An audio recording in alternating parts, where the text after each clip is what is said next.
SQL గ్రంథం 18:31.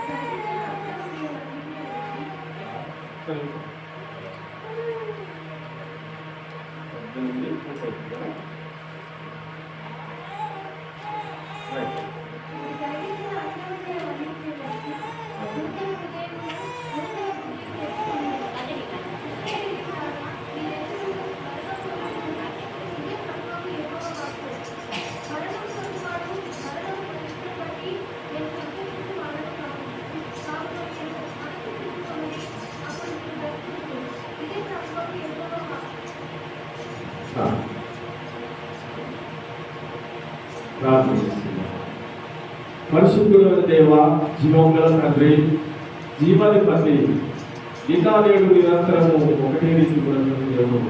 ఆయన నేను ఎల్లప్పుడూ ప్రార్థిస్తున్నప్పుడు నువ్వు నిన్న నేడు నిరంతరము ఒకటే రీతి ఉన్నావు. యుగములు తరములు మారిన నీలో మార్పు లేదు. నువ్వు సజీవుడు, నువ్వు సర్వశక్తిమంతుడు, నువ్వు సర్వాధికారుడు, లోక రక్షకుడు, జగత రక్షకుడు, ఆద్యంతం లేనటువంటి వాడు, అనుభవం వేగమైనటువంటి తండ్రి. ఈ ఘనమైన నామానికి, ఈ శ్రేష్టమైన నామానికి వందనాలు తెలుసుకుంటున్నాను. ధర్మశాస్త్రం ఆచరణ సంగతులను, గూఢమైన సంగతులను మాకు బయటపరచండి తండ్రి. మాలో మాట్లాడండి తండ్రి. ఈ పిల్లలు వార్తలు గ్రహించి సముద్రంలో రాసుకుని మనం ఫలించడానికి, అభివృద్ధి చెందడానికి తండ్రి వాక్యంతో కథలందరూ కూడా ఫలిస్తారు, అభివృద్ధి చెందుతారు. నీ వాక్యంకు లోపడాలి తండ్రి, ఈ మాటలకు లోపడాలి ప్రభావ. ఈ వాక్య అనుసరంగా జీవించాలి ప్రభావ, ఈ వాక్య అనుసరంగా నడవాలి ప్రభావ. ప్రతి బిడ్డకు, ప్రతి కుటుంబానికి, చిన్నలకు, పెద్దలకు, అందరికీ తోడుగా మనం జీవించినాము.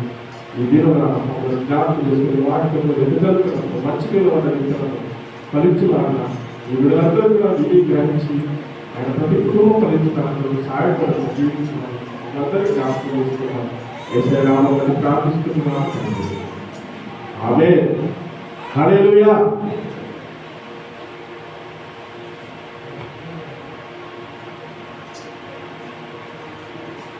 దేవుడు బిడ్డలారా, అది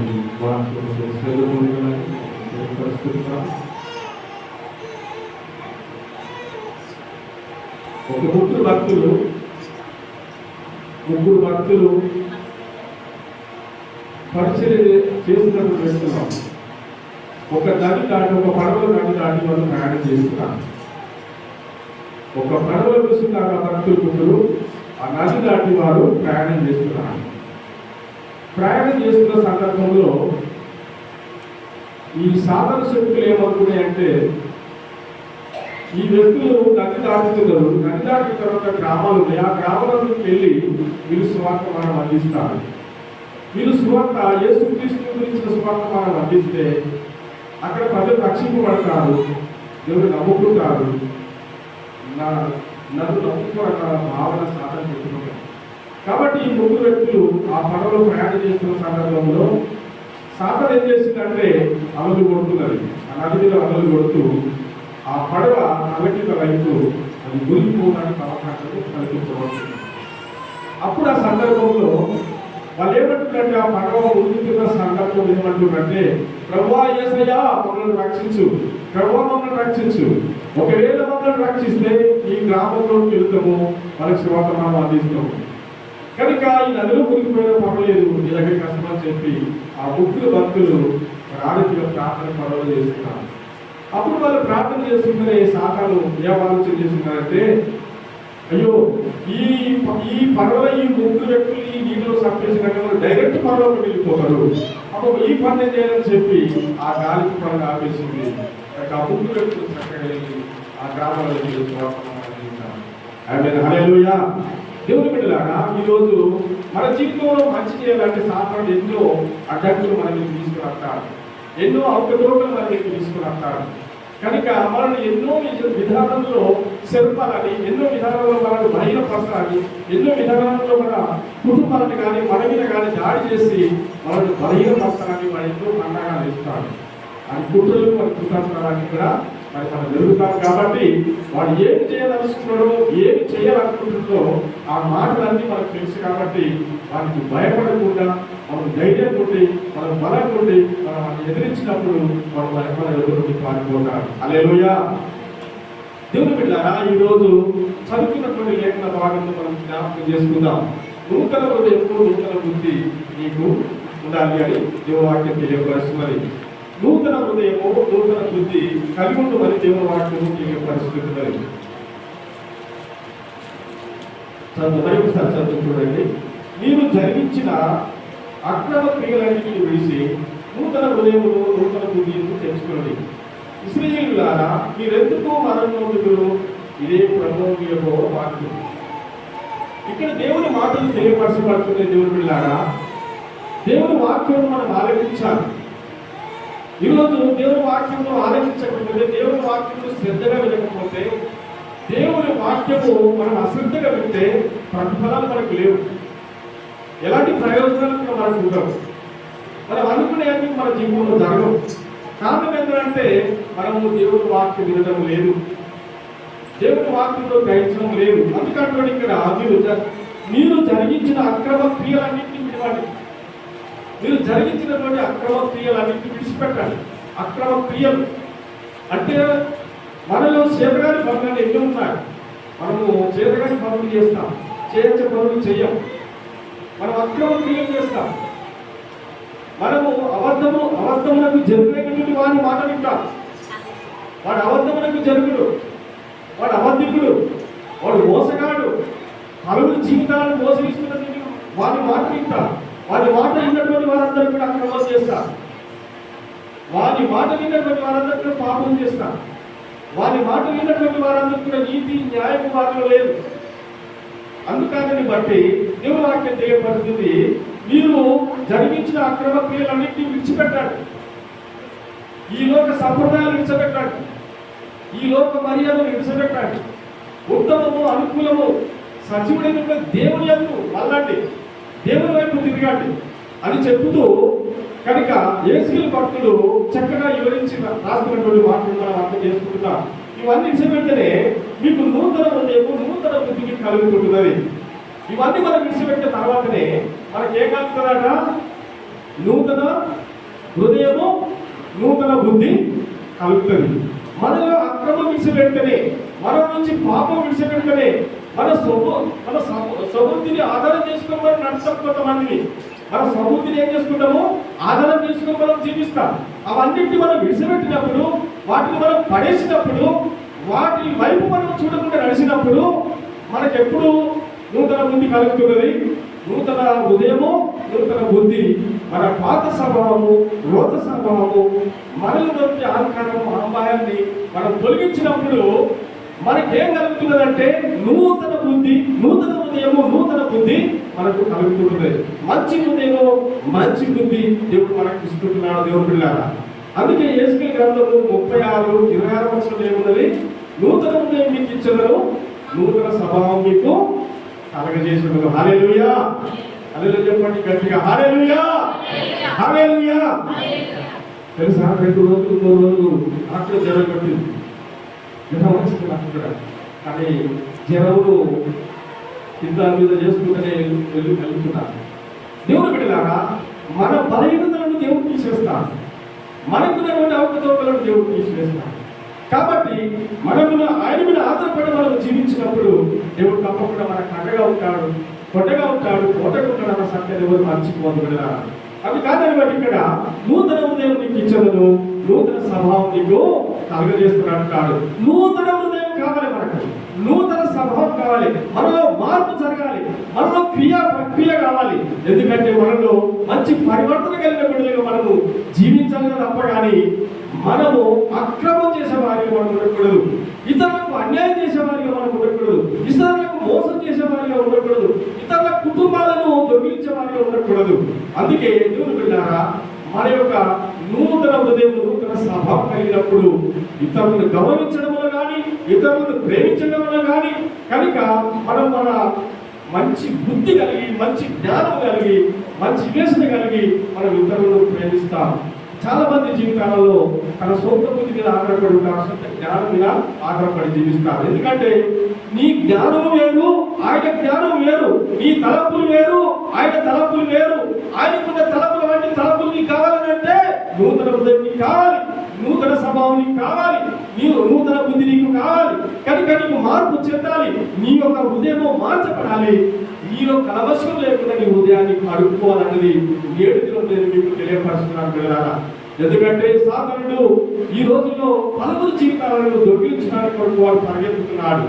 వాడు గోగు శనగోగు కనుక వాడు 4 మూలల్లో ఈస్ట్ వెస్ట్ నార్త్ సౌత్ వాడు 4 మూలల్లో వాడు తిరుగుతూ ఉంటాడు. ఎందుకంటే ఎక్కడ బలహీనంలో వాళ్ళని చూస్తాడు, ఎక్కడ బలహీనంగా ఉన్నారో వాళ్ళని పట్టుకొని చెడ్డాడాలని వాడు చూస్తున్నాడు. అందుకని బట్టి దేవుడు చాలా వరకు ధైర్యంగా ఉండాలి. అది ఎక్కడ నుంచి వచ్చినా, అది ఏ విధంగా వచ్చినా, ఏ రూపం వేసుకొని వచ్చినా, ఏ మాయ రూపం వేసుకొని వచ్చినా, అది ఎలాంటి మాత్రకాడైనా, ఎలాంటి శ్రమపడి చేసేవాడైనప్పటికీ కూడా, ఎలాంటి క్రియలు వాటిలో ఉన్నప్పటికీ కూడా యేసయ్య క్రియలు గొప్పవి. హల్లెలూయా. యేసయ్య నామములో సాతాను శక్తులను తరుముకొట్టే శక్తి దేవుడు మనకి ఇచ్చాడు. కాబట్టి దేవుని మీద మనం ఆధారపడినప్పుడు సర్వము సమస్తం ఆయన చూసుకుంటాడు బిడ్డలారా. అందుకే దేవుని మీద ఆధారపడుతుందని దేవుడు తెలియపరుస్తున్నాడు. దేవుని బిడ్డలారా, ఈరోజు అందుకే ఇక్కడ ఏమంటుందంటే మీరు జరిగించిన అక్రమ క్రియలన్నింటినీ విడిచి నూతన హృదయం నూతన బుద్ధి తెచ్చుకోండి. ఇశ్రాయేలులారా, మీరెందుకు మనకు నొందుదురు? ఇదే ప్రభువు యెహోవా వాక్కు. మరణము నొందువాడు మరణము నొందును బట్టి నేను సంతోషించేవాడిని కాను. కావున మీరు మనసు త్రిప్పుకొనుడి, అప్పుడు మీరు బ్రతుకుదురు. ఇక్కడ మరణము నొందుతా దేవుడు సంతోషించాడు. నువ్వు బయలుపడటం దేవుడికి ఇష్టం లేదు, నువ్వు బోధనలో పడటం ఇష్టం లేదు. కనుక నీ మనసు సంచలనం చేసుకొని నువ్వు ఏదో చేసుకోవాలన్నా తప్పక దేవుడికి లేదు. నీ మనసు మార్చుకున్నాడు, చక్కటి త్రోవ పట్టుకున్నాడు, చక్కటి మార్గం నడువు. కనుక నువ్వు అక్రమార్గం నడిచినప్పుడు మరణ ఘట్టాలు ఎదురవుతాయి. నువ్వు అక్రమంగా నడిచినప్పుడు నీ జీవితము చీకటి మాయంగా మారిపోతుంది, అంధకరంగా మారిపోతుంది, పాపము నీలో ప్రవేశిస్తుంది. కనుక నీ జీవితంలో ఏది అశాంతికి గురైపోవడానికి కారణమైపోతాం. అందుకాదని బట్టి ఇక్కడ అంటాడు, మీరు మరణించడం నాకు ఇష్టం లేదు అని చెప్తున్నాడు. కనుక దేవుడు మనల్ని మరణానికి అప్పచెప్పాడు. మీకు తెలుసు తెలియదు, దేవుడు మనల్ని మరణానికి అప్పచెప్పాడు. కనుక భయంకరమైన పరిస్థితి వచ్చినప్పుడు మోకరించి ప్రార్థన చేసి ఆయన సన్నిధిలో మనం కింద మీద అవుతూ మనం ప్రార్థన చేయాలి. మనం ప్రార్థన చేసినప్పుడు మన ప్రార్థనకు ప్రతిఫలంగా దేవుడు మనకు తోడుండి మనకు వచ్చిన కష్టాల నుంచి దేవుడు విడిపిస్తాడు. కానీ కనుక మనం బలహీనమై కనుక ఇంకా చంచల మనసు కలిగి మనం లోకంలో అటు తిరుగుతూ ఉంటాం. అందుకని బట్టి బిడ్డలారా, మీరు మరణం పొందుతాయో ఇష్టం లేదు. కనుక మీరు హఠాత్తు మరణాలతో మరణించడం దేవుడికి ఇష్టం లేదు. ఎలాంటి రోగం రాకుండా దేవుడిని కాపాడుతాడు, ఎలాంటి వ్యాధి రాకుండా దేవుడిని కాపాడుతాడు. ఆయన రక్షణ హస్తము, ఆయన దక్షిణ హస్తము, ఆయన కుడి హస్తము, ఆయన ఎడమ హస్తము కనుక దీపైన వచ్చి నిన్ను ఆశీర్వదించే దేవుడని నేడు దినం నేను మీకు తెలియపరుస్తున్నాను. ఇంకొక వాక్యం తీసుకురండి. పేతురు పత్రిక, మొదటి పేతురు పత్రిక 4:7.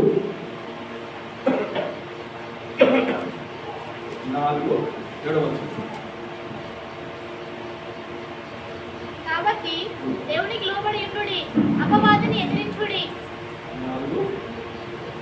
4:7.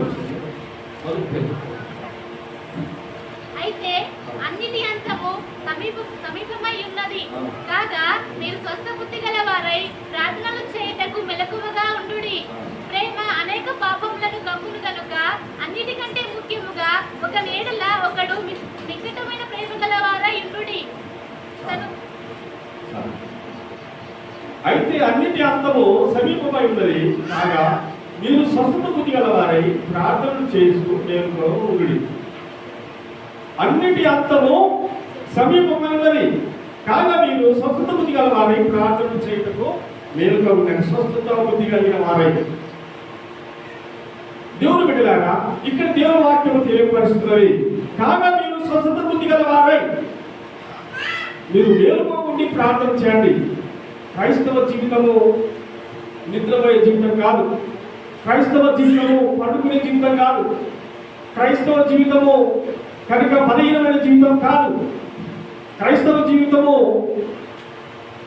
సోమరితనంతో లేచుతూ ఉండే జీవితం కాదు.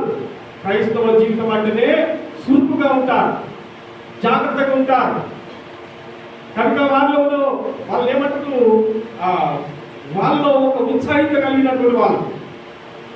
అలాంటి ఒక సురుకుతనం ఉంటుంది, లేదు ఉండదు. ఎందుకంటే బలహీనతలు ఉండవు. మనము ఆదివారం రోజు ఏం చేస్తామో బలహీనులుగా ఉండిపోతాం. అన్ని రోజులు బలవంతులు ఉంటాము, ఆదివారం రోజే బలహీనం అయిపోతాం.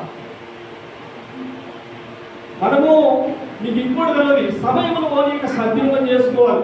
అజ్ఞానం వల్ల కాక జ్ఞానం వల్ల నడవాలి. దేవుని వాక్యం బలంగా చెప్తున్నది. మనము చాలా విషయాల్లో మిస్గైడ్ అయిపోతాం, చాలా విషయాలలో మనం తగ్గిపోతున్నాం. దేవుని బిడ్డలారా, దేవునికి సమయం ఇవ్వకపోతే అక్కడ నిన్ను తప్పు పడతాడు సాధారణ.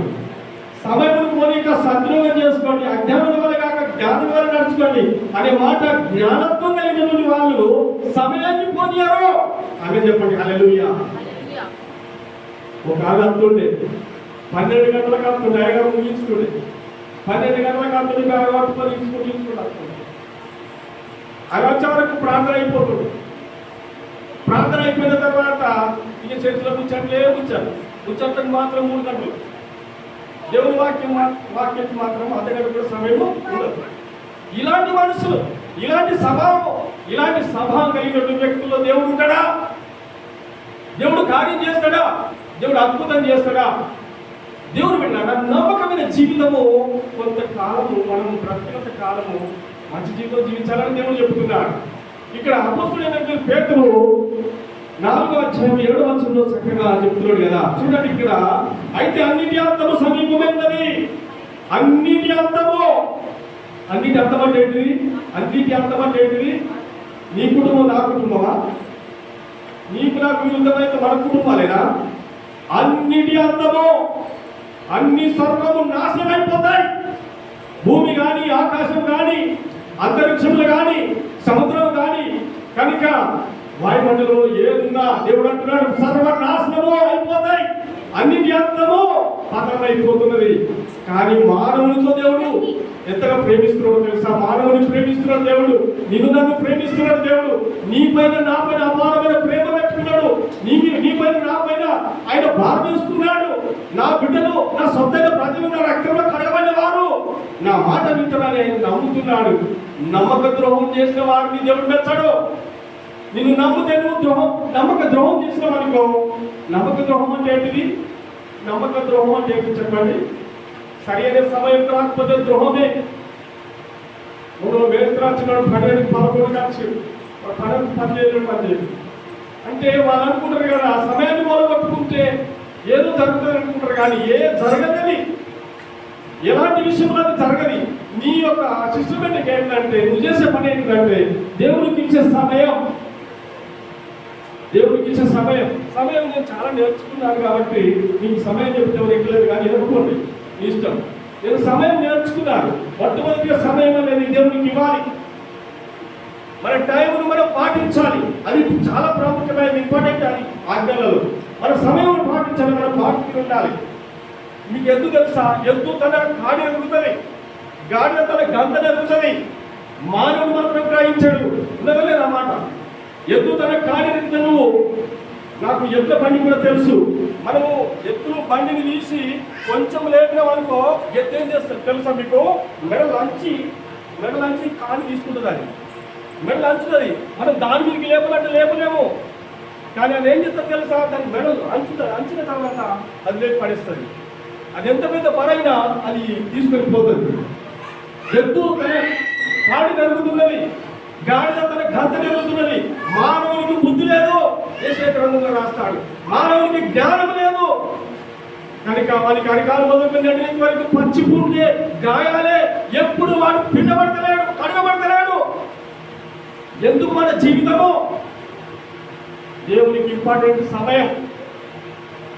దేవునికి సమయం ఇచ్చినమంటే మన విజ్ఞత ఏంటో తెలుసా? మన సమయం, మన వస్త్రాలు, మన సమయం, మన మాట, మన పలుకోని, మన తీరు ఏంటో తెలుసా? మనం నిలబడాలి అంతే. దేవుడే మన పక్షాన మాట్లాడిస్తాడు. ఆమె చెప్పండి, హల్లెలూయా చెప్పండి. ఎంతమంది చెప్తున్నారు హల్లెలూయా? ఇంత హల్లెలూయా చెప్పండి. నేను వడితే మీరు ఉంటారా? చెప్పండి చెప్పండి. ఇక్కడ మైకులు పడతా చెప్పండి, ఇక్కడ చెప్పండి. హల్లెలూయా. నా నోరు ఎంత పెద్దగా ఉంది, నీ నోరు ఎంత పెద్దగా ఉంది. హల్లెలూయా చెప్పండి. హల్లెలూయా. అపోస్తలుడైన పేతురు అంటున్నాడు, ఇక్కడ ఏమంటున్నాడు 7వ వచనంలో, అయితే అన్నిటి అంతము సమీపమైనది కాగా మీరు స్వస్థత బుద్ధి గల వారై ప్రార్థన చేయటకు మేలుకు ఉండండి. స్వస్థత బుద్ధి కలిగిన వారై. స్వస్థత బుద్ధి అంటే ఏంటిది? స్వస్థత బుద్ధి అంటే మీకు మేలు జరుగుతున్న దేవుడు, మీకు రోగం పోతేనే దేవుడు. మీకు ఏ రోగం రావద్దు, ఏ వ్యాధి రావద్దు, ఏ సర్ది రావద్దు, ఏ జ్వరం రావద్దు, మీకు ఎలాంటి నొప్పులు రావద్దు. ఈ శరీరం నొప్పులు రావా? ఈ శరీరం బలహీనతలు రావా? ఈ శరీరం దేవుని నమ్మినస్తాయి, దేవుని నమ్మకున్నస్తాయి. కానీ ఆత్మ మాత్రము దేవుని సన్నిధికి చేరాలి కాబట్టి ఆత్మ సిద్ధమే కానీ శరీరము బలహీనం. హల్లెలూయా చెప్పండి. హల్లెలూయా. ఆత్మ సిద్ధమే కానీ శరీరం ఏంటిది? బలహీనము. ఇది శరీరం బలహీనమే. ప్రార్థన చేయనియది, చర్చికి రానియది, పొద్దున లేచి స్నానం చేయనియది, కనుక తయారవడానికి ఇష్టపడనియది. పోతే వాడికి పోదాం, వాళ్ళు పాట పాడుకోవాలి. ఇది లేజినెస్ నీ జీవితంలో బలహీనత నీలో వస్తున్నదని చెప్తున్నాను. నేను చెప్తే ఇంత ఇలాంటి ఇనకపోండి, కానీ నిన్ను బలహీన పరిస్థితులు సాధారణుడు. ఆ రోజు నిన్ను ఎవరిని, ఆ రోజు తలనొచ్చినట్టు అనిపిస్తుంది, ఏదో ఒళ్ళు వచ్చినట్టు అనిపిస్తుంది, కాలు గుంజినట్టు అనిపిస్తుంది, లేకపోతే అనిపిస్తుంది. ఇవన్నీ కూడా బలహీనతలు మనలో ఉన్నాయి. నేను 22 సంవత్సరాలు సంస్థ చేసిన కానీ నేను ఒక్కటే నెలలో ఒకటే దానికి నేను పోలేదు. లీడర్షిప్ మీటింగ్ చాలా కంటిన్యూషన్ చేసినాను. ఎక్కడ జరిగినా, సిల్గుడిలో జరిగినా, కలకత్తాలో జరిగినా, బెంగాల్లో జరిగినా, ఎక్కడ ఎంత పూజ చేయాలో అంత పూజ చేసింది నేను. ఎందుకనంటే దేవుని వాక్యం వినాలి, దేవుని వాక్యం నేర్చుకోవాలి, సమయం పాటించాలి, పెద్దలతో కలిసి నేర్చుకోవాలి. ఇవన్నీ కూడా పాటించడంలో ముందుకు సాగినప్పుడే బ్లెస్సింగ్. అంటే బ్లెస్సింగ్ అంటే ఏంటిది? ధనమా? బ్లెస్సింగ్ అంటే ఏంటిది? ఆశీర్వాదమే. మనం ఇవన్నీ కలిగితే నాకు అన్నీ అని చెప్పుకుంటూకూడదు. నాకు అన్నీ అంటాడు. నేను ఎత్తకపోతున్న నలుగురిని ఎంట వాడతారు పదిగరు, నేను ఎత్తకపోతున్న నలుగురిని ఎంట వాడతారు పదిగరు. నమ్మకే జీవాన్ని అమ్మ ముందు తుమ్మ తప్పని మా అమ్మ వాడుతుండే, నాన్న కూడా వాడుతుంది ఈ మాట. అది తెలంగాణ వాడుతుంది. నేను ఎత్తకపోతున్న నలుగురిని ఎంట వాడతారు పలుగురు. నమ్మక జీవా నీ అమ్మ ముందు తుమ్మ కమ్మ నమ్మక జీవా అలా అని నేను మచ్చల పడుతుంది. నేను కూడా తెలంగాణ వాడుతుంది. ఆమేన్. హల్లెలూయా. అందుకే దేవుని బిడ్డలారా, మంచి మాటలు ఇక్కడ మీరు స్వస్థత బుద్ధి గల వారై ప్రార్థన చేయటకు మేలుగా ఉండండి. స్వస్థత బుద్ధి అంటే మన శరీరానికి స్వస్థత బుద్ధి, మన శరీరానికి ఆరోగ్యం, మన శరీరానికి బలం, మన శరీరానికి శక్తి, మన శరీరానికి సత్వ, ఇవన్నీ కలిగి మనం ఉండాలి. మనకి ఇవన్నీ కూడా మనము బలం పొందుకోకపోతే బలహీనమైపోతాం. మనము బలం పొందుకోకపోతే బలహీనమైపోతాం. అందుకని వాటి ఇక్కడ మీ ఆత్మకు స్వస్థత బుద్ధి కావాలి. అందుకని ఒకటి ప్రార్థన చేయాలి, మేలుకోగా ఉండాలి. మేలుకోవాలని మాట ఏంటంటే అపవాదికి సోకియకుండా మేలుకో ఉండడం, నిన్ను దొంగిలించకుండా, నిన్ను అపహరించకుండా, నీ కుటుంబాన్ని పాడు చేయకుండా కనీసం మేలుకో ఉండి ప్రార్థన చేయడం అనేది చాలా ఎంతగానో అవసరమైందని నేను మీకు తెలియపరుస్తున్నాను. దేవుడు స్వస్థత బుద్ధి అయితే ఈ జీవితంలో జరుగుతూనే ఉండాలి. స్వస్థత బుద్ధి అంటే నేను స్వస్థత పొందాను, నేను ఆరోగ్యం పొందాను, నేను బాగున్నాను, నేను మంచిగున్నాను, ఇంతేగా మంచిగుడు దేవుడు వాక్యం చెప్తలేదు. స్వస్థత నీకు ఎప్పుడైనా జరిగిందా? స్వస్థత కార్యం నీలో, అద్భుత కార్యం నీలో జరిగిందా? దేవుడు చేశాడు, దేవుడు చేస్తాడు. దేవుడు చేసే దేవుడు చేస్తాడు కూడా. నీ జీవితంలో మేము దయచేస్తాడు. అందుకని దేవునికి నమ్మకమైన జీవితము దేవునికి ఇవ్వాలన్నదే దేవుని వాక్యము తెలియపరుస్తుంది. నిరాశ, నిస్పృహ, కనుక బలహీనతలు, స్వభావత్వము, ఇవన్నీ లేసెన్స్ అన్ని మన బలహీనతలను తీసేసుకోవాలి, మనం అవి పడేసుకోవాలి. మనం ఇవన్నీ కూడా మన దేవుని కొరకు మంచి జరగాలన్న పరిస్థితులు మీకు తెలియపరుస్తున్నారు. దేవుని బిడ్డలారా, ఇక్కడ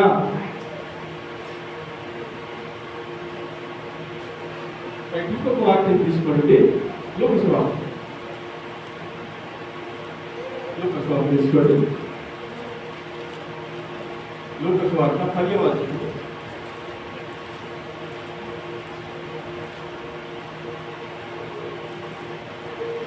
అది కూడా వచ్చింది.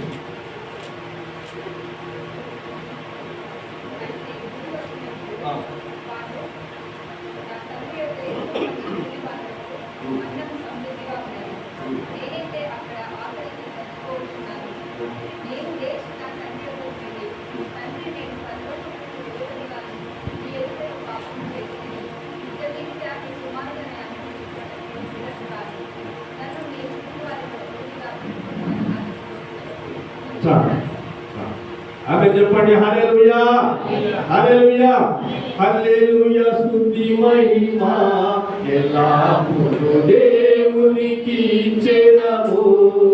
హల్లెలూయా, స్తుతి మహిమ ఎల్లప్పుడూ దేవునికి చెందును. హల్లెలూయా హల్లెలూయా హల్లెలూయా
పాట పాడినవాడు హల్లెలూయా, స్తుతి మహిమ ఎల్లప్పుడూ దేవునికి చెందును. పాటలా తర్వాత సరళంగా హల్లెలూయా హల్లెలూయా హల్లెలూయా హల్లెలూయా హల్లెలూయా హల్లెలూయా హల్లెలూయా, స్తుతి మహిమ ఎల్లప్పుడూ దేవునికి చెందును. సావుకు పాడాలి, పాటలు కూడా రాకుండా పాట పాడాలి. హల్లెలూయా. దేవుని బిడ్డలారా, ఇక్కడ ఈ వాక్యంలో మనం లేఖన భాగంలో మనం అర్థం చేసుకుందాం. అయితే బుద్ధి వచ్చినప్పుడు వాడు నా తండ్రి యొక్క ఎంతో మంది కూలి వాళ్లకు అన్నము సమృద్ధిగా ఉంది, నేనైతే ఇక్కడ ఆకలికి చచ్చిపోతున్నాను. ఈ వాక్యము మీరు శ్రద్ధతో వినండి. ఇక్కడ ఏమంటుందంటే ఒక తండ్రికి ఇద్దరు కుమారులు కదా. ఇద్దరు కుమారులు ఎందరమ్మా? పిల్లగా పట్టుకోండి. ఆమేన్, హల్లెలూయా. ఒక తండ్రికి ఎందరు కుమారులు? ఎందరు కుమారులు? చెప్పండి, ఎందరు? ఇద్దరే. చెప్పండి, ఎందరు కుమారులు? ఇద్దరు. ఒక తండ్రికి ఇద్దరు కుమారులు అయితే, ఒక కుమారుడు బుద్ధి వచ్చిన తర్వాత తండ్రి ఏమన్నాడు? తండ్రి, నా ఆస్తిలో నాకు భాగం ఇవ్వమని అడిగాడు. ఏమన్నాడు? నా ఆస్తిలో నాకు భాగము ఇవ్వమని అడిగాడు. ఇక్కడ ఎబ్రీలో ఈ ఎబ్రీ క్రమం చొప్పున ఈ యొక్క ఇశ్రాయేలు యొక్క విధానంలో ఎదుగుదల పెరుగుదలలో ఏంటంటే 16 సంవత్సరాల వయసు వచ్చిందంటే అబ్బాయి అయినప్పుడు మీసం కట్టేస్తుంది, మీసం వస్తుంది. 16 సంవత్సరాలకు మీసం ఏర్పడుతుంది అబ్బాయికి. అప్పుడు అతను ఇంటికి హక్కుదారుడు అయిపోతాడు. ఒక తండ్రిని అడుగుతానికి అతడు హక్కుదారుడు అవుతాడు. తండ్రి ఓటును పంచుకోవాలంటే హక్కుదారుడు అవుతాడు.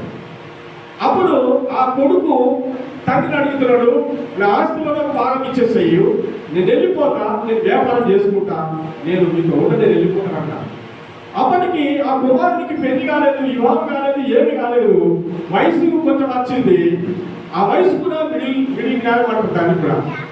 ఆ వయసు అప్పటిదాకా ఇంకా సరైన జ్ఞానం రాలేదు, సరైన తెలియలేదు, సరైన బుద్ధి లేదు, కనుక యోధన లేదు.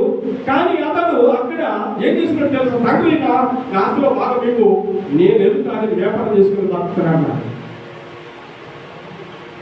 చూడండి, మధ్య దేవుడు బిడ్డలారా, ఇక్కడ తండ్రి ఏమన్నాడంటే కొడుకుని అన్నాడు. అతను అడిగినప్పుడు కొడుకుని ఏమన్నాడంటే, కొడుక, ఇది తగినది కాదు, నీకు ఇంకా వయసు రాలేదు, ఇంకా నీవు హక్కుదారుడు అనేది నిరూపించబడ్డది వాస్తవే.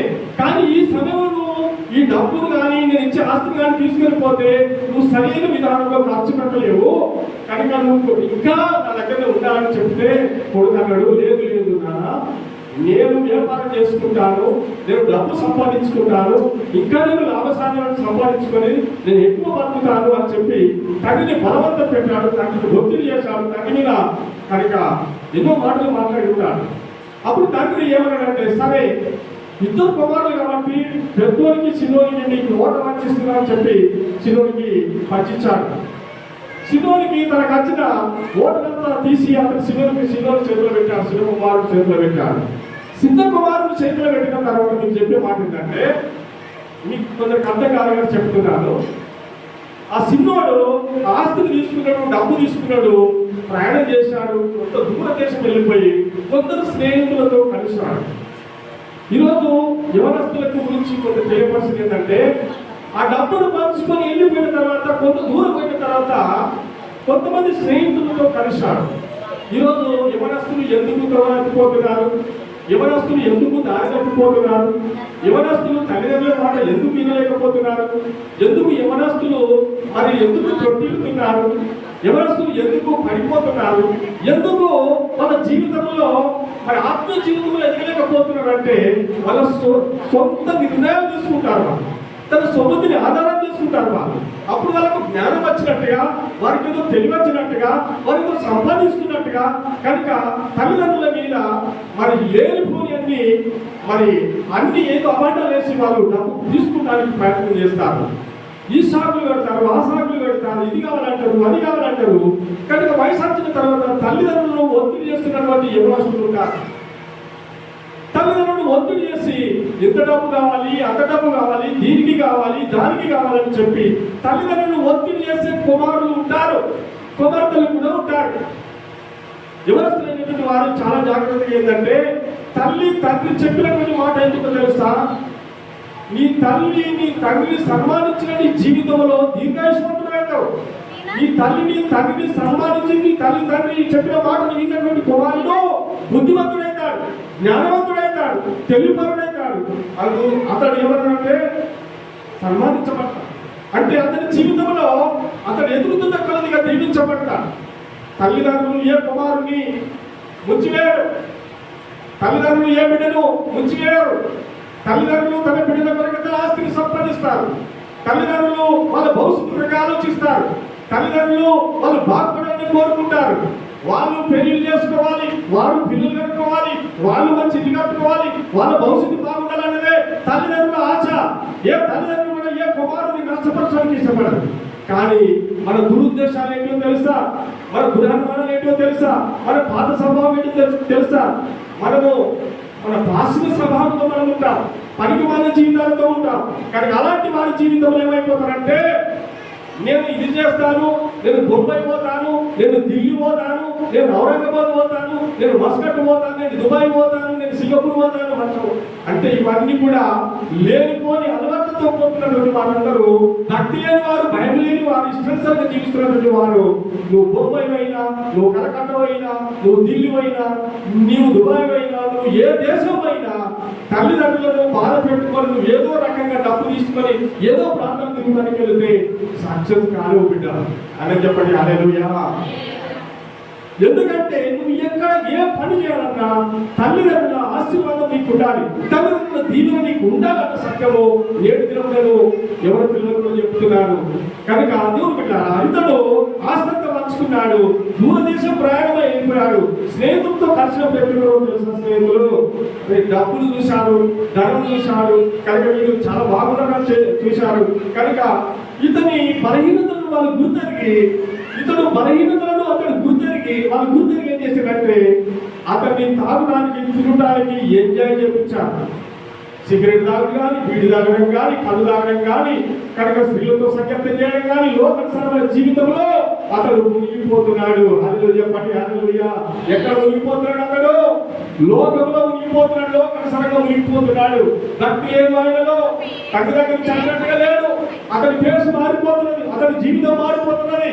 కనుక స్నేహితులతో కలిసి డబ్బంతా వృధా ఖర్చు పెట్టుకుంటున్నాడు. స్నేహితులు అంటున్నాడు, నీలాంటి వాడేవారు లేరు, నువ్వు ఎంత మంచి వాడు, అందరినీ ప్రేమిస్తావు, అందరికీ అది ఇస్తావు, ఇది ఇస్తావు, అందరికీ ఎంత డబ్బంతా ఖర్చు పెట్టాడు. డబ్బు ఏది ఖర్చు పెట్టాలో చూసుకోండి. అదే హల్లెలూయా. డబ్బు దేవుళ్ళు కూడా ఏ రీతిగా ఖర్చు పెట్టాలో చూడండి. వృధా ఖర్చు దేవుడికి ఇష్టం లేదు. దుబారా ఖర్చు పెట్టద్దంటారు. నీ ఇష్టానుసారం ఖర్చు పెట్టకూడదు. దేవునికి ఇవ్వాలి, గవర్నమెంట్ ఇవ్వాలి, నీది నీకు ఉంచుకోవాలి, నీ ఇంటి మెయింటెనెన్స్ ఉంచుకోవాలి, నీ సరుకులన్నీ కూడా దేని దానికే ఉంచాలి అని చెప్పండి. హల్లెలూయా. ఏదైనా తక్కువ పడితే బడ్జెట్ నిండదు, ఏది తక్కువ పడ్డ బడ్జెట్ నిండదు. అందుకని జాగ్రత్తతో మెయింటైన్ చేయాలి. ఈ రోజు మెయింటైన్ ఏంటిది? నేను మీకు చెప్తున్నాను, ఆ మెయింటెనెన్స్ ఏంటిది? ముట్ట తింటం లేకపోతే అంటే ఉన్నప్పుడు చెప్పింది కాదు, నేను లేనప్పుడు చెప్తున్నా. గుడ్డ దినాలు లేకుండా లేదు, లేకపోతే మన అప్పులు కుప్పలు పెట్టుకొని మనం చెయ్యకూడదు. ఏ పని చేసినా కరెక్ట్ గా చేయాలి. ఏదన్నా జరిగితే జరగని లేకపోతే లేదు, మన జీవితంలో మేలు జరిగితే జరగని లేకపోతే లేదు, మన జీవితంలో మనం ప్రేమిస్తే ప్రేమించని, ప్రేమించకపోతే ప్రేమించకపోని. కనుక మనకు అంటారు వాళ్ళు అందరూ పెట్టకపోని. కానీ దేవుడు పిలిచినంత మట్టుకైతే భూమి మీద ఉంటాడు. అందుకే మంచి పనులు చేయాలి, మంచి కార్యాలు చేయాలి, అందరికీ మేలుకరంగా ఉండాలి. కానీ కీడు చేసే బిడ్డలే ఉండద్దు. యవనస్తులకు చెప్పే మాట ఏంటంటే, డబ్బు పంచుకున్నాడు, డబ్బు తీసుకుని వెళ్ళాడు, అక్కడ వృధా ఖర్చు పెడుతున్నాడు, దుర్వ్యాపారం చేస్తున్నాడు, కనుక తప్పు చేస్తున్నాడు, పాపం చేస్తున్నాడు, అందరితో సంతోషంగా తిరుగుతున్నాడు. కానీ అందరూ మనకు తెలిసిన సామెత ఏంటంటే, అన్ని ఉన్నప్పుడు మన దగ్గరికి వస్తారు, మన దగ్గర ఏం లేకపోతే ఎవరు మన దగ్గరికి రాడు. యోబు స్నేహితుల గురించి ఒక మాట చెప్తాను. యోబుతో ఉన్నప్పుడు వాళ్ళు ఎట్లున్నారో తెలుసా? యోబుతో మంచిగా కలిసి ఉన్నారు, యోబుతో మంచిగా మాట్లాడారు, యోబు బొమ్మలు మంచి మంచి భోజనాలు చేశారు. కనుక యోబుతో సందర్భం కలిగి మంచిగా ఉన్నారు. యోబుకు కష్టం వచ్చిన తర్వాత యోబుకు దూరం అయిపోయారు. ఈరోజు స్నేహితులు ఎట్లుంటారంటే, స్నేహితులు అంటే మంచిదే, కానీ స్నేహం ఎంత చేయాలో అంత చేయాలి, కానీ ఎక్కువ స్నేహం చేయకూడదు. ఎందుకంటే మంచి స్నేహము ఇది పైకి తీసుకొస్తుంది. మంచి వారు ఉంటే, మంచి ప్రవర్తన కలిగిన స్నేహం మంచిది. కనుక దురుద్దేశంతో స్నేహం చేయకూడదు. కుటుంబాలు పాడైపోతాయి, కుటుంబాలు వినాశనమైపోతాయి. అందుకని మంచి జీవితము జీవించాలన్నదే నేడు దినము సుబుద్ధి కలిగి మనం జీవించాలన్నదే మనకు మంచి విశేషాలు. దేవుడు పిల్లారా, ఇక్కడ మనకు డబ్బంతా ఖర్చు అయింది. నిజమని మనం చెప్తున్నారు, డబ్బంతా ఖర్చు అయిపోయింది. అందరూ వెళ్ళిపోతున్నారు, స్నేహితులు పోతున్నారు, అచ్చవారు పోతున్నారు, ఇంటికి అచ్చవారు పోతున్నారు, అందరూ వెళ్ళిపోతున్నారు. కానీ అతడంతా ఏమి లేకపోయింది, వస్త్రాలు కూడా లేవు, దీనస్థితులు అయిపోయాడు. కనుక అతని దగ్గర ఏమి లేదు, తినడానికి తిండి లేదు. చివరికి అతని జీవితం అంతా మరి చీకటి మరి ఆ చీకటి ఇంకా అదేమంటుంది అంధకారం. చీకటి అంధకారం అంటే చీకటి వేరు, అంధకారం వేరు. చీకటి అంధకారం అంతలో నిండుకున్నది అంటే ఆకలి తప్పులు ఆయనలో నిండుకున్నాయి కనుక భోజనం పెట్టేవారు ఎవరు లేదు. ఎక్కడికి వెళ్ళినా ఎవరు సాయం చేసేవారు లేకపోయింది. కానీ మీకు చివరి మాట ఏంటంటే పందులు కాల్చడానికి అతడు జీతం ఉన్నాడు. పందులు కాసడానికి జీతం ఉన్నాడు. కట్టుపైన కుమారుడు అంటే పందులు కాసడానికి జీతం ఉన్నాడు. జీతం ఉన్న తర్వాత పందుల పొట్టు వెళ్తాడు, పందుల పొట్టు నిండున్నాడు. కడుపుకు సరిపోతలేదు. కానీ ఒకసారి గుర్తించుకోండి, మీ దేవుడు ఎవరో గుర్తించుకోండి, మీ ప్రభు ఎవరో గుర్తించుకోండి. కనుక మీరు లోకంలో ఇట్టుకుంటారు, అట్టుకుంటున్నారు, ఇట్టుకుంటారు, ఏం మిగిలిన లాభం లేదు. లోకంలో ఇట్టుకుంటారు, అట్టుకుంటారు, ఎక్కడ ఏం లేదు. విన్నారా? ఉన్నది ఒకటే కారణం మనకు. ఆయన సజీవమైన దేవుడు, ఆయన జీవం కలిగిన దేవుడు, ఆయన నిరంతరమైనటువంటి దేవుని తప్పిపోదిమా లోకంలో ఉరుకులాడతాం కానీ చివరికి మనము భద్రమైపోతాం. ఆయన చెప్పండి హల్లెలూయా. మన ఉరుకులాట మన తిరుగులాట పడిపోతాం. ఎందుకంటే కూలిపోతాం. ఒకరోజు కూలిపోయిన తర్వాత ఏమొస్తుంది? కర్ణుడు రథము బుధలో దిగబడ్డది. కర్ణుడు బలక్రముడే, కర్ణుడు బలం కలిగిన వ్యక్తి. కానీ కర్ణుడికి ఉన్నటువంటి బలం ఎవరికి లేదు. కానీ కర్ణుడిని హతమర్చుతూ అర్జునుడు. దేవుడు పిల్లలు మనం కూలిపోయిన తర్వాత ఆధారం చేసేవారు లేరు మనకు. అందుకని మనం జాగ్రత్తగా ఉండాలి. మన బలమున్నప్పుడు, మన శక్తి ఉన్నప్పుడు, మన ఆత్మతో నింపబడినప్పుడు మనం మంచి నీటిగా నిజాతిగా మనం నడిచే విధంగా ఉండాలి. అతడు పందుల పోటు తింటున్నాడు. కానీ ఒకటి జ్ఞాపకం వచ్చింది అతనికి చివరికి, నా తండ్రి దగ్గర ఎంతో మంది కూలి వాళ్ళు ఉన్నారు, ఎంతో మంది పని చేసేవారు ఉన్నారు. నా తండ్రి దగ్గర సమృద్ధిగా భోజనం ఉండే, నా పరిస్థితికి ఇట్లా నా తండ్రి మాట వినకపోతే ఎవరు వినండి. తల్లిదండ్రుల మాట వినని వారి జీవితంలో జరిగే ప్రశ్న ఏంటి మిగిలిపోతాడంటే లాస్ట్ వెళ్తాడు, నా తండ్రి నీ మాటని నిండలేదు, నా తల్లి నీ మాటని నిండలేదని కొందరు చచ్చిపోయిన తర్వాత ఏడుతారు. మూర్ఖులు తండ్రి చచ్చిపోయిన తర్వాత ఏడుతారు. తల్లి మర్చుకుంటే చచ్చిపోయిన తర్వాత ఎందుకు ఏడుస్తారు బాబు? బతుకున్నప్పుడు అన్నం పెట్టలేదు, బతుకున్నప్పుడు ఆమెకు మంచిగా చూసుకోలేదు, బతుకున్నప్పుడు నీకు పోయలేదు, అన్నం పెట్టని వాడా. నువ్వు చచ్చిపోయిన తర్వాత తండ్రి అని ఏడితే నీకు ప్రయోజనం ఏంటని బయటకు తెలియపరుస్తున్నది. నువ్వు ఎట్లా దీర్ఘాయుష్మంతుడు అవుతావు, ఎట్లా నువ్వు ప్రబోధకుడు అవుతావు, ఎట్లా నువ్వు మంచి మనవు అవుతావు, ఎట్లా నీకు మంచి పేరు వస్తుంది. నీ తండ్రికి సమానించకపోతే, తల్లిదండ్రులు మాట్లాడకపోతే నీ జీవితం వ్యర్థం కాదా? దేవుని బిడ్డలారా, ఇతనికి అప్పుడు బుద్ధి వచ్చిన తర్వాత నా తండ్రి దగ్గరికి వెళ్తా, నా తండ్రి నన్ను చీపట్టుగా, నా తండ్రి నన్ను ఇంటికి రాగద్దన్నా, నా దగ్గర నువ్వు పంచుకొని పోయిన నాకు అవసరం లేదురా, నువ్వు ఎక్కడైనా చచ్చిపోరా, నువ్వు ఎక్కడైనా సావురా. కొంతమంది ఇంట్లో అంటారు. అమ్మో ఈ మాట కూడా చెప్తాను. ఎవరైనా తగ్గిపోయి తిరిగి వస్తే తల్లిదండ్రుల అంత పంచుకొని పోతాడు, కూడా చెడిపోయినాడు. అంత దొంగిలించుకుని పోయినప్పటికి కూడా తల్లిదండ్రులు కొన్ని ఉంటుంది. వాడు తిరిగి వచ్చినప్పుడు వాడిని ప్రేమించడం అనేది మనకు అవసరమై ఉంటుంది.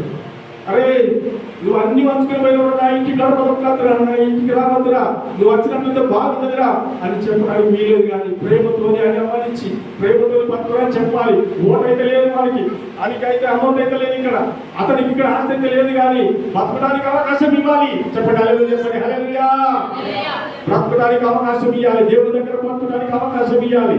వాడు తండ్రి అతను చూశాడు, ప్రేమిస్తున్నాడు, గౌరవిస్తున్నాడు. కుమారుడా తండ్రిపై నువ్వు తిరిగి బ్రతికినావా? తండ్రి ప్రేమ చూడండి, తల్లి ప్రేమ చూడండి. తండ్రి ప్రేమ తప్పిపోయి నువ్వు బ్రతికినట్టుగా నా కనబడ్డ కుమారుడా రా అని ఆయన చేర్చుకున్నాడు. బిడ్డ ఈరోజు నీకు నన్ను తప్పిపోయిన మన జీవితంలో, వ్యాపారం చేస్తున్న మన జీవితంలో, కనుక ఈ లోకంలో పనికి మారిన వ్యవస్థలో కూడి జీవించిన మన జీవితంలో, కనుక మనం ఎన్నో సందర్భాలు తప్పిపోయిన మన జీవితంలో దేవుడు ఆయన రోజు అంటారు నీకు నన్ను ప్రేమిస్తున్నట్టు చూస్తున్నాడు. అందుకే అతను చివరి మాట ఏంటంటే, అయితే బుద్ధి వచ్చినప్పుడు బుద్ధి రావాలి.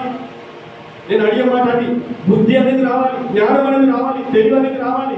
ఇక్కడ బుద్ధి వచ్చినప్పుడు తండ్రి గుర్తొచ్చాడు. ఇది కనీసం దేవుని మయపరచబిడ్డలుగా, దేవుని ఆరాధించబిడ్డలుగా మీరు ఉండాలన్నది నేను నేడు దినం మీకు తెలియపరుస్తున్నాను. దేవుని బిడ్డలారా, ఇంకొకటి ఒక ఉదాహరణ చెప్తాను. ఒక రాజు స్వయంవరం చేసినాడు. ఒక రాజు ఈ స్వయంవరం చేసినప్పుడు ఏమన్నాడంటే అతనికి ఒకటే బిడ్డ అయితే ఆయన ఏమన్నాడట, ఈ స్విమ్మింగ్ పూల్ ఉంటుంది చూడండి, అందులోకి వెళ్ళి ఒక రెండు గజాల 200 గజాల దూరము ఆ స్విమ్మింగ్ పూల్ ఈత కొట్టుకుంటూ పోవాలి. ఎవరికి ముందు పోతాడో ఆడికి నా బిడ్డనిచ్చి పెళ్లి చేస్తానన్నాడు, సగం రాజ్యం ఇస్తానని చెప్పాడు. అన్న తర్వాత ఆ స్వయంవరంలో అందరూ వచ్చేసారు. అందరూ వచ్చిన తర్వాత ఆయన ఒకటే మాట ఏమన్నాడంటే, అందరూ వచ్చేసారు, రాజు బిడ్డగట్ట సగం రాజు బిడ్డగట్ట రాజంటే ఇక చిన్నదే కదా పండుగ, సరే ఎక్కడ మనం గెలుస్తాము, ఎవరైనా గెలుస్తామన్న ఉద్దేశం కూడా చాలా మంది వచ్చారు. మీకు ఇంకో మాట కూడా తెలుసు కదా, స్వయంవరం కూడా ఫిలిస్తీన్ల దేశంలో ఆ రాజు కూడా చేస్తాడు. అప్పుడు ఆ రాజు ఏం చేసిందంటే, అక్కడ ఒక ఉక్కు స్తంభం ఉంటుంది, మీకు ఈ స్వయంవరం ఉంటుంది కదా, ఆ ఉక్కు స్తంభం ఉంటే ఆ ఉక్కు స్తంభం ఎవరైతే లేపుతాడో ఆయనకి నా బిడ్డనిస్తాడు, సగం రాజ్యం రాసిస్తాడని ఆయన కూడా చెప్తాడు. బైబిల్ కూడా అదే మాట. అయితే చాలా మంది వచ్చారు. చాలా మంది వచ్చిన తర్వాత ఆ ఉక్కు స్తంభం ఎవరు కూడా లేపలేకపోతున్నారు. అది చాలా బలమైనది, అది ఎవరు కూడా లేపలేకపోతున్నారు. చాలా మంది అచ్చుకుంటున్నారు, మడిపోతున్నారు. ఎవరి వశం కాదు, రాజు బిడ్డ చూస్తున్నారు, ఎవరు లేపుతాడో వాడు నాకు పెళ్లి చేసుకుంటున్నారని ఆమె చూస్తున్నారు. అయితే ఎవ్వరు కూడా లేపుతలేదు. కానీ చివరికి ఈ వర్తమానం ఎవరు గెలిచింది చెప్పండి, సంసోను గెలిచింది. సంసోను తెలంగానే అక్కడ జోడి దేశం సంసోను అక్కడికి వెళ్ళి ఏం చేసింది తెలుసా, ఆ ఉప్పు స్తంభంలో ఏం చేసిందంటే ఈ కాలు గిట్ల పెట్టి లేపిండాడు, కాలుతోనే లేపిండాడు ఆయన. చూడండి ఎంత బలంలో ఆ కాలుతో లేపి దాన్ని ఇట్లా పట్టి చేతులతో తీసి అక్కడ పడేసింది. అంటే ఎంత బలం ఉందో తెలుసా? ఆయన చెప్పండి హల్లెలూయా. సంసోనులో ఎంత బలం ఉందో తెలుసా? ఎంత శక్తి ఉందో తెలుసా? సంసోను బలశాలి, బలం పొందినటువంటి వ్యక్తి. అంటే ఈ స్వయంవరంలో వీళ్ళందరూ వచ్చిన తర్వాత రాజమన్నాడట, ఇక్కడ నుంచి మీరు అక్కడ నాకు వెళితే నా బిడ్డ నుంచి పెళ్లి చేస్తాను. ఇంకొక మాట ఏం చెప్పిన, అందులో 20 మోసాలు ఉన్నాయి, ఆ మోసాలను తప్పించుకొని పోయినటువంటి వారికే నా బిడ్డ చేస్తాను. అప్పుడు వాళ్ళందరూ వచ్చిందట. వచ్చిన తర్వాత ఏం చేశారు, ఒరే ఆమె బిడ్డ కొరకు సగం రాజ్యం కూడా తినవాటి మోసాలు వాళ్ళు తీసి తినేస్తాయి కదా, ఆ రాతతో ఉండేది. వాళ్ళ ఊరికి సంప్రదాయాన్ని ఎవరు కూడా ముందు కష్టలేడు. అయితే సొంతం అనే వాడు పక్కపొట్టు పోయి తెలియవాడు, ఎవడు అనుకోకుండా దానికి అన్నమాట అనుకుంటారు. అంటే వాడు చేసిన అబ్బాయి తట్టుకోలేదు, అట్లా ఇట్లా కొట్టుకున్నాడు. అక్కడికి వెళ్ళిపోయాడు. అక్కడికి వెళ్ళిన తర్వాత ఎక్కడికైతే వెళ్ళాడు వాడు అక్కడికి వెళ్ళిపోయాడు. కానీ మోసం పట్టలేదండి. అప్పుడు రాజు అనుకున్నాడట, ఈయనకి నా బిడ్డనిస్తే పెళ్లి చేస్తానని అనుకున్నాడు. అనుకున్న తర్వాత వాడు లేచిన తర్వాత ఏమన్నాడ, అరే నేను చచ్చిపోతున్నాను ఎందుకు చేస్తున్నాడట. అరే పంపు, నువ్వు నీ ఇష్టంతో దొరకలేదా, నువ్వు చెప్తే నువ్వు దొరికిన కాబట్టి నా బిడ్డ నీకు ఇయ్యనన్నాడు. ఆయన చెప్పండి, ఆయన మీకు కూడా హల్లెలూయా. అర్థమైంది మాట మీకు? అర్థమైందా? ఎవడు నువ్వు చెప్తే పడ్డాడు, వాడు అక్కడికి పోయిండు. కానీ రాజావారు కూడా తెలుసా, వీడు నిజంగానే దొరికిండు, అక్కడికి బయటకు పోయిందని చెప్పి రాజు అనుకుంటాడు. కానీ జరిగిన విషయం ఏంటి తెలుసా, వీడెవడు నూటితో పడ్డాడు, కానీ సొంతం పోలేదు. ఆ మాట వాడి ఒట్టికిన తర్వాత అన్నాడు, నన్ను నూటే ఎందుకు నూకేసిన మోసం చచ్చిపోతుంది కదా అన్న తర్వాత రాజు ఇదేమన్నాడంటే, ఇంకా నా బిడ్డ నీకు ఇయ్యా, ఎవడు నూకెత్తే నువ్వు దొరికిన ఇష్టంతో దొరకలేదు కాబట్టి. అంటే చివరి దినాలలో బలవంతమైనటువంటి విశ్వాసం, బలవంతమైనటువంటి దేవుడు సరిగ్గా రావడం, బలవంతంగా దేవుడు ప్రేమించడం ఇంకెన్నో ఉన్నాయి ఇక్కడ మన జీవితాలలో. దేవుడు బిడ్డలారా, ఎన్నో మన జీవితాలలో అడగలు ఉంటున్నాయి, ఎన్నో బలహీనతలు మన జీవితాలలో ఉంటున్నాయి. ఎందుకు మన బలహీనతలు? ఇక్కడ మరి మీకు బుద్ధి జ్ఞానం కావాలని అంటే ఇక్కడ ఇంకా కొన్ని మాటలు అక్షరాలు చెప్తాను. అక్షరాలు కాబట్టి ఇక్కడ తండ్రి తనను చేర్చుకున్నాడు, తండ్రి తనను ప్రేమించాడు, తండ్రి తనకు మంచి బోధన పెట్టాడు, తండ్రి తనను ఆదరించాడు. ఈరోజు మనం ఆదరించే వాళ్ళము, ప్రేమించే వాళ్ళము, ఇతరులకు అధిగమించే వాళ్ళము, ఇతరులను ప్రేమించి గౌరవించాలి. ఎంత మాట్లాడిన మనకున్న దానిలోనే మనము ఇతరులకు పెట్టి ఆదరించి ప్రేమించే వాళ్ళని మనం కాదు కదా. కాబట్టి నేను గుర్తిస్తాను, ఎందుకంటే వడపారిన జీవితాలను సిగురింపజేయగలవు నీవు, వడపారిన జీవితాలను సిగురింపజేయగలవు నీవు, మధురముగా మార్చగలవు నీవు. మధురముగా మార్చగలవు నీవు. మహోన్నతుడా, నీ కృపలో నేను నివసించుగా నా జీవితాన్యతయున్నది. నా జీవిత ధన్యతయున్నది. మహోన్నతుడా, నీ కృపలో నేను నివసించుట. మహోన్నతుడా, నీ కృపలో నేను నివసించుగా నా జీవితాన్యతయున్నది. నా జీవితాన్యతయున్నది. హల్లెలూయా.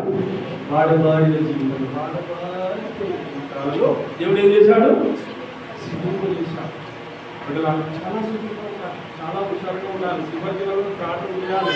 అక్కడ మేలుకోగానే ఇచ్చిన చూశారు కదా, చాలా శుద్ధిగా ఉండాలి మన జీవితాలలో. వేరు చేసుకో ఉండకుండా బలహీనంగా ఉండకుండా కుటుంబం లేకపోతే లేదు మళ్ళీ చిన్న మనసులో వాళ్ళ సండే ఇంపార్టెంట్ కాదు. నా కాదు కాబట్టి ఇంపార్టెంట్. హల్లెలూయా చెప్పండి. హల్లెలూయా, హల్లెలూయా. వాళ్ళ సండే ఇంపార్టెంట్ కాదు. ప్రతి ఆదివారం దేవునికి ఇంపార్టెంట్. ప్రతి ఆదివారం మనం అందరం వచ్చి ఆయన సన్నిధిలో ఆరాధించడము ప్రాముఖ్యమైన కూడా దినం. కాబట్టి బలార్థన ఆయన శరీరం తినేది, ఆయన రక్తము తాగే దినం. కానీ ఆయన పరిశుద్ధమైన దినంలో మనం మార్చుకున్నాం కాబట్టి ఆదివారం అందరం కూడుకొని దేవుని ఆరాధించాలి. బిడ్డలారా రావాలి, త్వరగా రావాలి, సిద్ధపడుతూ రావాలి, త్వరగా రావాలి. 10 గంటలకు రావాలి. నేను పిలిచానంటే నేను వాక్యం చెప్పాలంటే నన్ను వాక్యం చెప్పనిద్దలేదు వాక్యం. ఎందుకంటే నా సమయం అంతే సమయం తీసుకుంటుంది కాబట్టి నేను చెప్పడానికి కూడా నేను ముందుకు రాలేకపోతున్నాను కదా. కాబట్టి మీరు లేట్ వచ్చిన వాళ్ళకి కొంచెం ఉంటారంటారు, ఆయన చెప్పడానికి కూడా అవకాశం ఉండదు. కాబట్టి సిద్ధపడుకోనండి, మన సమయాన్ని సద్వినియోగం చేసుకొని మనం నడవాలి. దూరం కూడా ముందు వస్తున్నారంటే లోపల కూడా మనం రాలేకపోతున్నాం. సిద్ధపడుతున్నారండి, బలార్థన ఉంటుంది. కాబట్టి తప్పకుండా రావాలని నేను అందరికీ మనం చేస్తున్నాము. దేవుడు వాటిని దీవించి ఆశ్రయించి అందరికీ తోడేళ్ళు కాదు. ఆమేన్.